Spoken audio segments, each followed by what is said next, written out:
नमस्कार साथियों, आप देख रहे हैं YouTube channel education portal Krishna. आज हम लोग इस वीडियो के माध्यम से शिक्षकों को मिलने वाला साल भर में 16 दिनों का आकस्मिक अवकाश से रिलेटेड क्या नई दिशा निर्देश, क्या नई गाइडलाइंस जारी की गई है प्रमंडलीय आयुक्त मुंगेर, प्रमंडल मुंगेर और इसके साथ साथ प्रमंडलीय आयुक्त भागलपुर, प्रमंडल भागलपुर के द्वारा। हालांकि दोनों का पत्र अलग अलग जारी है। मुंगेर प्रमंडल का आप पत्र यहाँ पे बगल में देख सकते हैं। इसके बाद भागलपुर प्रमंडल से जो पत्र जारी किया गया है उसे फिर आप यहीं पे देख सकते हैं। तो इससे संबंधित क्या महत्वपूर्ण गाइडलाइंस है, हम लोग संक्षेप में समझने का प्रयास करेंगे। सबसे पहले हम लोग इस बात की चर्चा कर लेते हैं। हालांकि हम लोग इस बात से भली भांति अवगत हैं, कोई यदि शिक्षक नहीं है जिनको जानकारी नहीं है उसके लिए मैं बता दूं कि आकस्मिक का अर्थ होता है अचानक, अकस्माक, सहसा, अर्थात जिसकी पहले से कोई सूचना ना हो उसे ही आकस्मिक कहा जाता है। यानी कि आकस्मिक अवकाश इसी परिस्थिति में लिया जाता है। तो नई गाइडलाइंस, नई दिशा निर्देश क्या है उसे हम लोग एक एक कर समझते हैं। आकस्मिक अवकाश महत्वपूर्ण दिशा निर्देश, मैं इसे हेडिंग बनाया हूँ और यहाँ पे 1 नंबर से हम लोग समझते हैं कि सभी विद्यालय, चाहे वह प्राथमिक विद्यालय हो, माध्यमिक हो, उच्च माध्यमिक हो, तो सभी विद्यालय के लिए है प्राथमिक से लेकर के उच्च माध्यमिक, माध्यमिक और उच्च माध्यमिक तक में सीएल पंजिका संधारण यानी आकस्मिक अवकाश पंजिका संधारण और उसको अद्यतन रखना जरूरी है।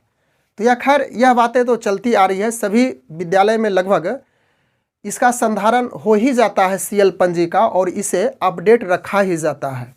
इसके बाद हम लोग दूसरे नंबर पे चर्चा करते हैं कि वर्ष 2023 से जो नया साल होगा 2023 से प्रारंभ होगा, इसकी बात कही गई है कि आकस्मिक अवकाश पंजी पर डीओ यानी कि डिस्ट्रिक्ट एजुकेशन ऑफिसर और डिस्ट्रिक्ट प्रोग्रामिंग ऑफिसर यानी कि दोनों अलग अलग है।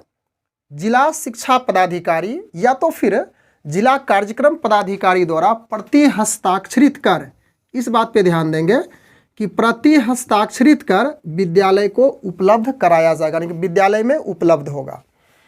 तो इसमें प्रारंभिक विद्यालय की यदि बात करें तो प्रारंभिक विद्यालय में 1 to 5 एक स्पेशल प्रारंभिक विद्यालय है, प्रारंभिक विद्यालय, और अपर प्राइमरी जो कि 1 to 8 है। तो दोनों में जो आकस्मिक अवकाश पंजी पर हस्ताक्षर यानी कि प्रति हस्ताक्षरित होगा वह जिला कार्यक्रम पदाधिकारी स्थापना के द्वारा होगा। उसके बाद माध्यमिक और उच्च माध्यमिक, इसमें जिला कार्यक्रम पदाधिकारी माध्यमिक शिक्षा के द्वारा प्रति हस्ताक्षरित किया जाएगा। उसके बाद तीसरे पॉइंट की हम लोग चर्चा करते हैं कि आकस्मिक अवकाश की स्वीकृति, ध्यान देंगे कि आकस्मिक अवकाश की जो स्वीकृति होगा 3 दिन पूर्व कराना होगा। यह नई बातें हैं, नई दिशा निर्देश है, नई गाइडलाइंस है और यह कहा गया है कि 3 दिन पहले यदि आप छुट्टी लेंगे तो जिस दिन छुट्टी लेंगे उसके 3 दिन पहले आपको स्वीकृत कराना होगा और यह सामान्य स्थिति में यानी कि जनरल सिचुएशन में आप ऐसा करेंगे। 3 दिन पहले सूचना देंगे और सक्षम प्राधिकार से स्वीकृति लेकर के आप आकस्मिक अवकाश में जाएंगे। उसके बाद चौथा इसका पॉइंट है कि आपातकाल में, यह भी लेटेस्ट जानकारी है सीएल से संबंधित, कि आपातकाल की स्थिति में घर से या तो फिर फोन पर आवेदन भेज करके आप आकस्मिक अवकाश ले सकते हैं।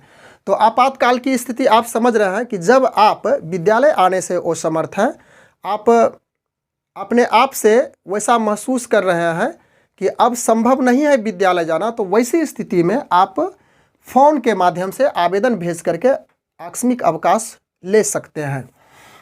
उसके बाद यहाँ पे 5वां पॉइंट है कि विद्यालय प्रधान यानी कि विद्यालय का जो एचएम है सीएल यानी कि आकस्मिक अवकाश स्वीकृति से संबंधित सूचना सक्षम प्राधिकार को देंगे। यानी कि इसकी सूचना सक्षम प्राधिकार है यानी कि जो प्रखंड स्तर के होते हैं ब्लॉक एजुकेशन ऑफिसर, उसको आप सूचना दे करके ही किसी भी कर्मी को सीएल स्वीकृत करेंगे तथा आकस्मिक अवकाश स्वीकृति का आवेदन निर्गत होना चाहिए, यह भी है।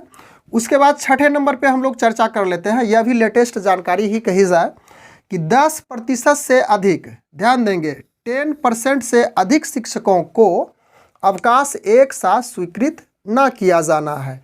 तो इसको थोड़ा सा हम लोग गणित की भाषा में समझते हैं कि सपोज कीजिए कि किसी विद्यालय में 10 शिक्षक है, शिक्षकों की संख्या है 10, तो 10 का 10% यानी कि इसको इस प्रकार से निकालेंगे, 10 का 10%, तो यहाँ पे शो करेंगे तो 0 0, यानी कि यहाँ पे 1 शिक्षक हो रहा है। यानी कि जिस विद्यालय में 10 शिक्षक है आप 1 शिक्षक को ही आकस्मिक अवकाश दे सकते हैं, फिर वह आएंगे फिर विद्यालय, उसके बाद अन्य शिक्षक को फिर आप अवकाश दे सकते हैं। तो यह प्रधान शिक्षक को कहा गया है कि 10% से अधिक शिक्षकों को अवकाश एक साथ स्वीकृत ना किया जाए।